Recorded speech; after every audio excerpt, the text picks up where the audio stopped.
Let's talk about ways in which you can sleep more comfortably in the backcountry or while camping.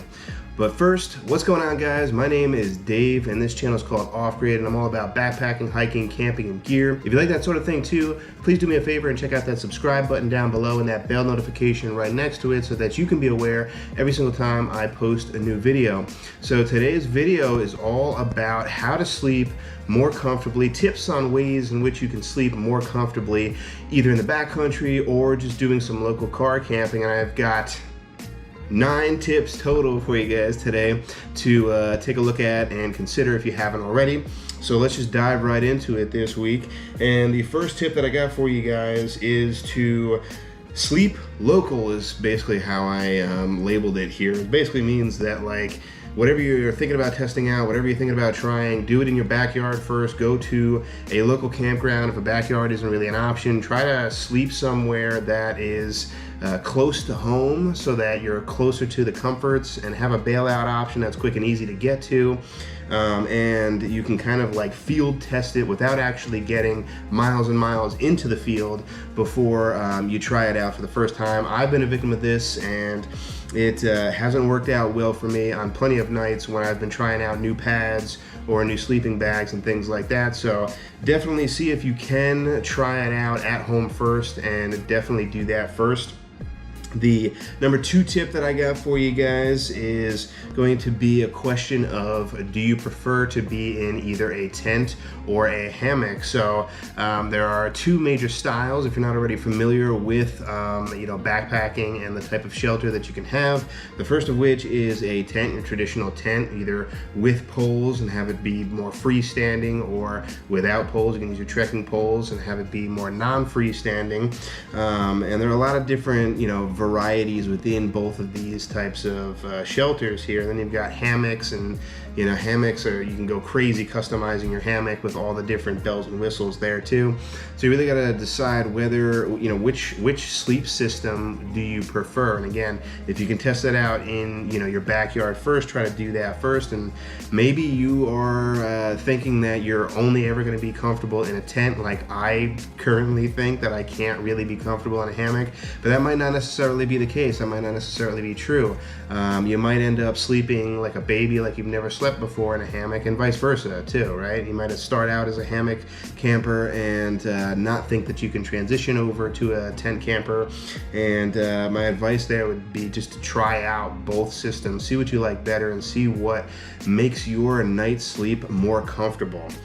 All right, getting into the third one now, the third tip on how to sleep more comfortably in the backcountry, and that's going to be your sleep system in general, or in totality. So it's going to be your tent, your pad, your sleeping bag or quilt, and your pillow. So some people like to call this part of the big 3. I call it the big 4, and the majority of it is here in this bullet point. You have your tent, your sleeping bag, your quilt, and or sleeping bag, and your pillow. So what that means is you have to consider the entire system and not just any one particular piece of it.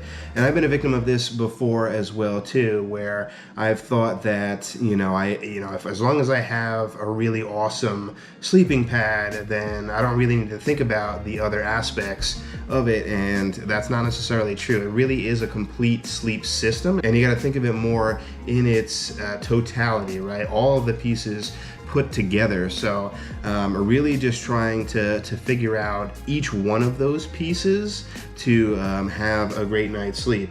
And all of those things kind of come together and have to mesh in somewhat of some kind of harmony in order for you to achieve that good night's sleep.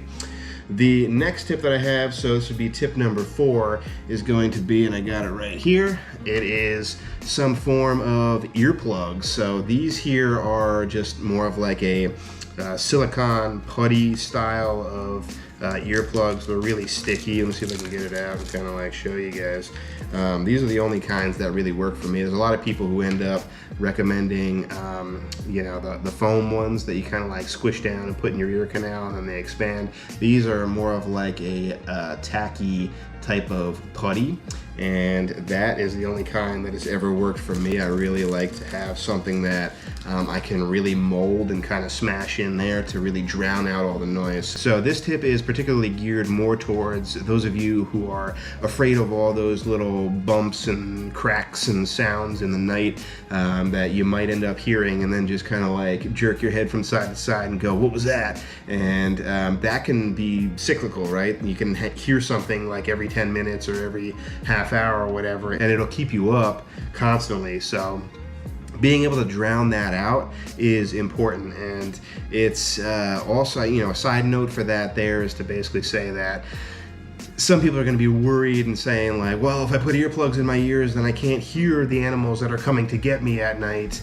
And mostly I would say you don't necessarily have to worry about 99% of the noises that you're going to hear outside of your tent or your hammock at night anyway.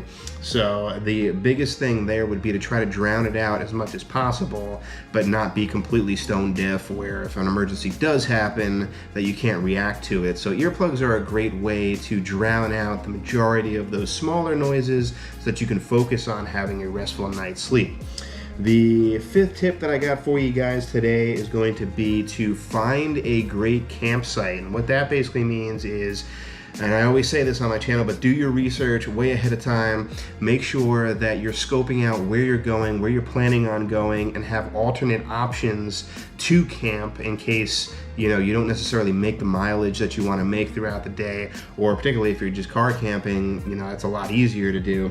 But have different options and have different campsites that you can go to, things that are maybe more well established so that you're not bushwhacking as much, or you're not trying to find a campsite at night. That could be another tip in and of itself that I didn't put on this list, but do your research and make sure that you find a decent campsite to get to so that you are feeling confident and comfortable before you even get to that campsite, knowing that you've got a great place to go to once you finally reach that campsite. So that would be tip number 5, I think we're at. Okay, and the next one, tip number 6, is going to be to regulate your temperature.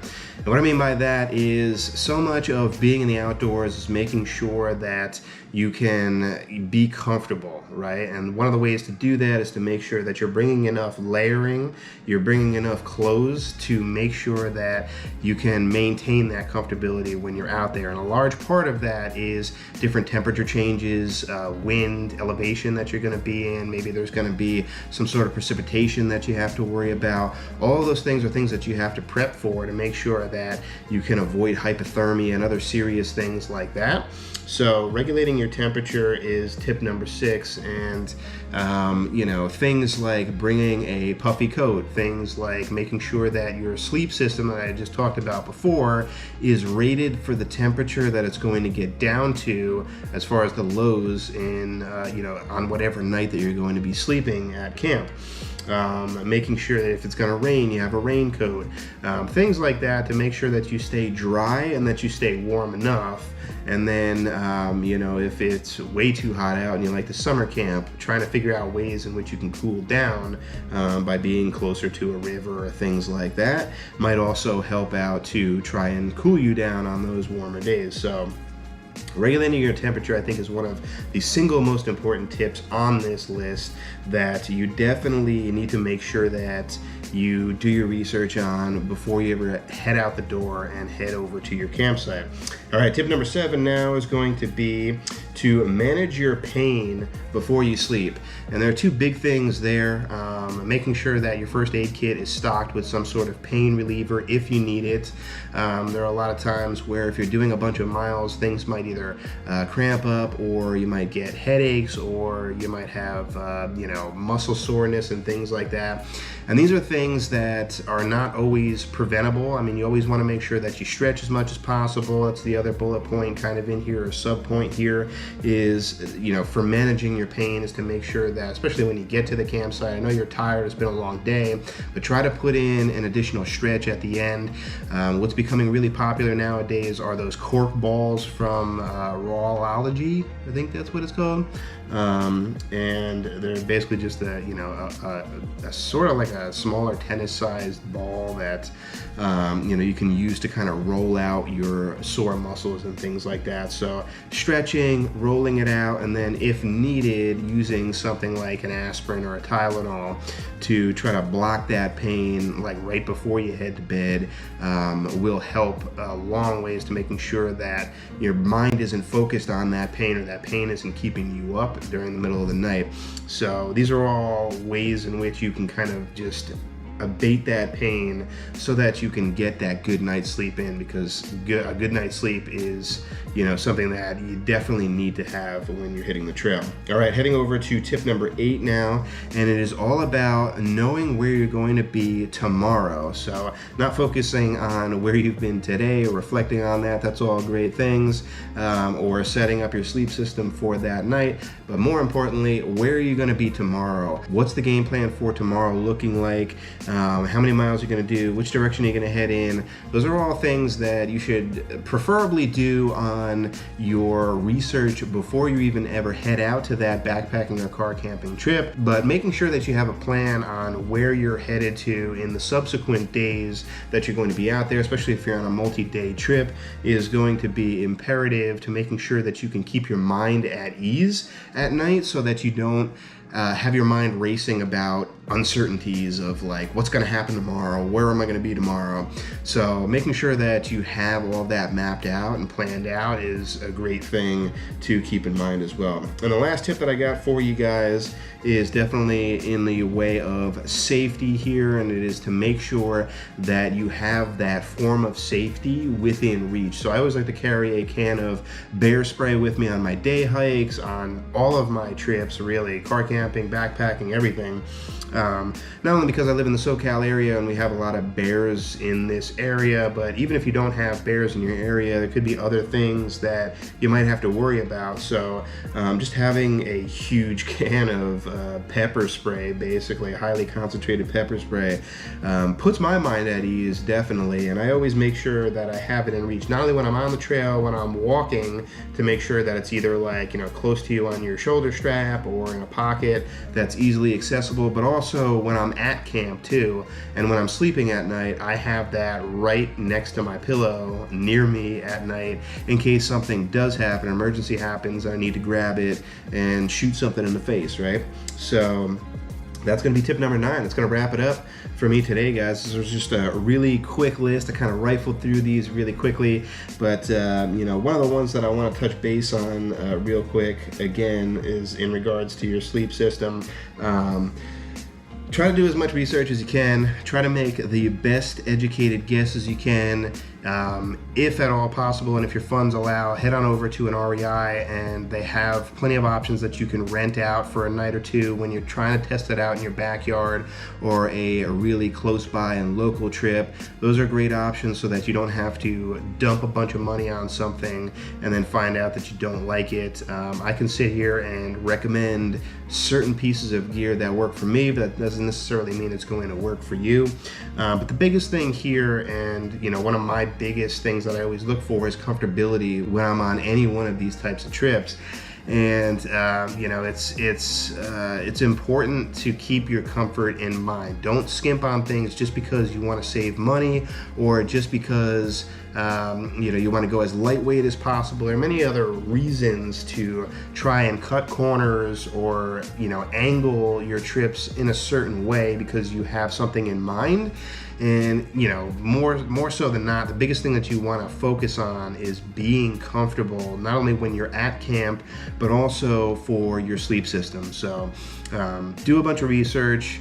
If you have any questions on any of that stuff, let me know in the comments down below, and I'll be happy to answer any questions that you might have in regards to your sleep system or any one of these other topics that I had mentioned here today. That's going to do it for my list today, guys. Thanks so much for watching. I really appreciate you. And again, if you like this video, please consider giving it a thumbs up and subscribing down below if you haven't already. And remember, if you're headed off grid, make sure you do research and you make it a safe one. Until the next time, guys, I'll see you later.